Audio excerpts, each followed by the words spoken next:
Assalamualaikum warahmatullahi wabarakatuh.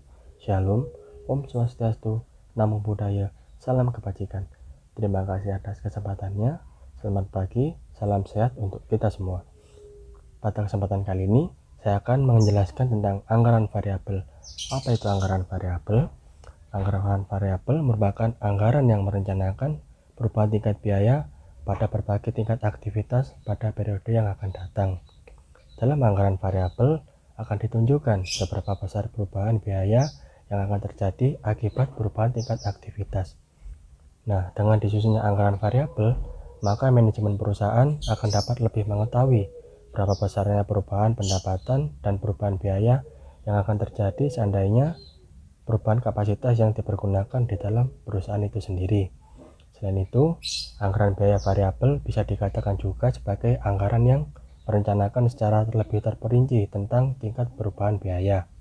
Nah, dari pengertian tersebut dapat diketahui bahwa anggaran biaya variabel menunjukkan seberapa besar biaya yang akan berubah sebagai akibat adanya perubahan aktivitas perusahaan dari waktu ke waktu selama periode yang akan datang.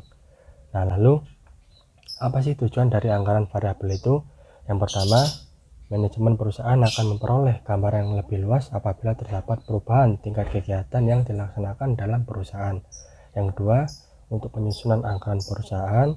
Yang ketiga, untuk pengawasan penggunaan dana akan menjadi lebih mudah apabila perusahaan mempunyai anggaran variabel. Terima kasih, selanjutnya akan dilanjutkan oleh rekan saya. Assalamualaikum warahmatullahi wabarakatuh. Terima kasih atas kesempatannya. Perkenalkan, nama saya Rizwana Ramadhani dengan yang baru 19-210-448. Di sini saya akan menjelaskan materi mengenai anggaran variabel dalam kaitannya dengan aktivitas perusahaan. Jadi anggaran variabel itu dapat dibedakan menjadi 3 golongan, yaitu yang pertama ada biaya tetap.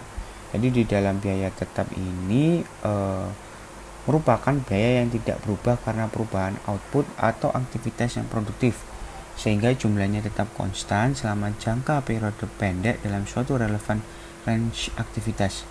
Di dalam dunia praktis sendiri itu dikenal dua macam biaya tetap. Yang pertama, biaya-biaya tetap yang tidak ditetapkan oleh keputusan manajemen. Yang kedua, ada biaya-biaya tetap yang lebih banyak ditetapkan oleh kebijaksanaan manajemen dalam jangka pendek. Yang kedua, ada biaya variabel. Biaya variabel ini adalah biaya yang berubah-ubah secara total sebanding dan juga searah dengan perubahan output atau aktivitas perusahaan atau juga bagian yang bersangkutan. Terdapat 3 macam biaya variabel, yaitu yang pertama ada biaya variabel proporsional. Itu adalah biaya variabel yang berubah secara sebanding dengan perubahan aktivitas perusahaan. Yang kedua ada biaya variabel degresif. Itu adalah biaya variabel yang berubah secara kurang dari sebanding dengan perubahan aktivitas perusahaan. Dan yang ketiga ada biaya variabel progresif, adalah biaya variabel yang berubah secara lebih dan dari sebanding dengan perubahan aktivitas perusahaan. Kemudian ada biaya semi variabel, itu yang terakhir. Jadi merupakan biaya yang jumlahnya bertambah besar dengan semakin besarnya tingkat kegiatan di dalam perusahaan. Namun pertambahan jumlah biaya ini tidak sebanding dengan pertambahan tingkat kegiatan yang ada, di mana biaya resmi variabel ini dapat diartikan mengandung unsur-unsur biaya yang bersifat tetap namun yang bersifat variabel. Mungkin itu saja yang bisa saya sampaikan. Materi yang selanjutnya akan dijelaskan oleh rekan saya. Terima kasih. Baik, terima kasih atas kesempatannya. Di sini saya akan menjelaskan mengenai metode untuk memperkirakan anggaran variabel. Terdapat 4 metode yang bisa digunakan dalam memperkirakan anggaran variabel. Metode yang pertama adalah metode biaya berjaga. Metode biaya berjaga adalah metode yang menentukan bahwa unsur biaya tetap suatu semi variabel dapat diperkirakan dengan cara menghentikan aktivitas perusahaan selama jangka waktu tertentu. Lalu metode yang kedua adalah metode taksiran langsung. Metode taksiran langsung ini adalah metode yang menentukan bahwa unsur biaya tetap suatu semi variabel dapat diperkirakan dengan cara mengadakan perusahaan menghentikan aktivitasnya selama jangka waktu tertentu. Lalu metode yang ketiga ialah metode maksimum dan minimum. Metode maksimum dan minimum ini adalah metode yang menentukan bahwa unsur biaya variabel suatu semi variabel dapat diperkirakan dengan cara memperbandingkan antara besarnya biaya semi variabel bersangkutan pada aktivitas maksimum yang pernah dicapai oleh perusahaan. Lalu metode yang keempat adalah metode regresi. Metode regresi ini adalah metode yang menentukan bahwa unsur biaya tetap dan unsur biaya variabel suatu biaya semi variabel dapat diperkirakan dengan menggunakan perhitungan regresi dengan menggunakan data pengalaman di waktu yang telah lalu. Baik, selanjutnya saya akan menjelaskan mengenai informasi yang dibutuhkan. Yang pertama ialah metode variabilitas biaya. Metode variabilitas biaya ini adalah metode yang dipakai untuk memperkirakan besarnya unsur biaya tetap dan besarnya biaya variabel dan suatu biaya semi variabel. Sebagaimana sudah diketahui sebelumnya, biaya semi variabel adalah biaya yang perubahannya tidak sebanding dengan perubahan aktivitas, atau dengan kata lain, dari suatu biaya semi variabel terkandung unsur biaya tetap dengan biaya variabel. Dalam praktik kedua unsur tersebut tidak dapat ditentukan dengan pasti, tetapi dapat diperkirakan, khususnya untuk kepentingan penyusunan anggaran. Beberapa metode yang bisa dipakai untuk memberikan besarnya unsur tetap dan variabel dari suatu biaya variabel adalah metode biaya berjaga-jaga, metode maksimum dan minimum, metode regresi, dan metode taksana langsung yang sudah saya jelaskan tadi. Untuk yang pertama, metode titik tertinggi dan terendah.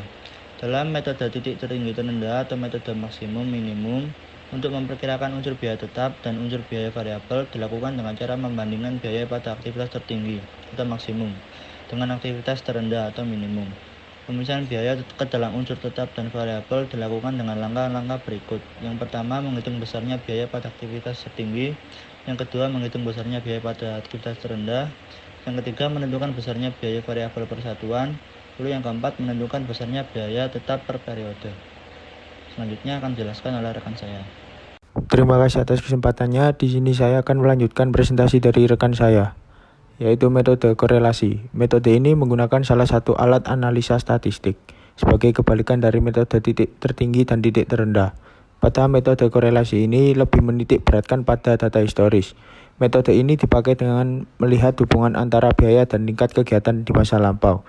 Dengan melihat bagaimana biaya berubah-ubah mengikut naik turunnya tingkat kegiatan, dapat diperkirakan pola hubungan antara keduanya di masa mendatang.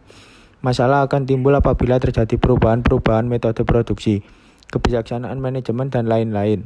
Cara ini akan lebih berhasil apabila didasarkan pada data bulanan, sehingga estimasi bulanan dapat diperoleh. Metode korelasi dapat disajikan dalam dua cara, yakni secara grafis dan secara matematis.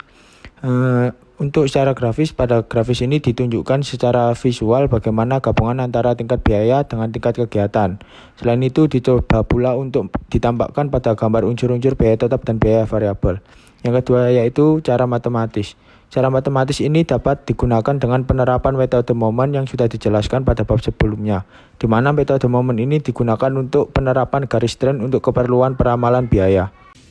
Terima kasih atas kesempatannya. Perkenalkan, nama saya Faisal Bayaki dengan NIM 2019-210464. Di sini saya akan menjelaskan mengenai bentuk-bentuk anggaran variabel.